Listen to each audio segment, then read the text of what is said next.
ਨਹੀਂ ਹੈ ਕਿ ਕੱਪੜੇ ਤੋਂ ਬਾਹਰ ਸਿੰਗਲ ਦੇ ਨਹੀਂ ਡਬਲ ਅਨੂ ਸਿੰਗਲ ਵਾਲਾ ਮੰਗੇ ਤਨੀਆਂ ਵਜੇ ਦੇਖੋ ਨਾ ਕੱਪੜਾ ਹੈਗੇ ਬੇਟਾ ਬੋਲੀਆਂ ਯਾਰ ਕੱਪੜਾ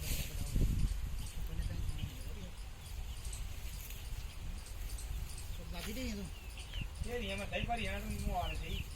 ਜਿੰਨੀ ਛੇਤੀ ਜਾਏਗਾ ਮੁੰਡੀ ਛੇਤੀ ਭਰ ਕੇ ਰੱਖਣਾ ਪੱਲੀ ਫਿਰ ਦੋ ਹੋਣੀ ਚਾਹੀਦੀ ਇੱਕ ਛੋਟੀ ਪੱਲੀ ਬਣਾ ਕੇ ਬਣ ਕੇ ਰੱਖਣਾ ਬੜੀਆਂ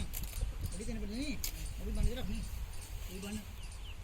तीन बड़ी चलेंगे ना बराबर है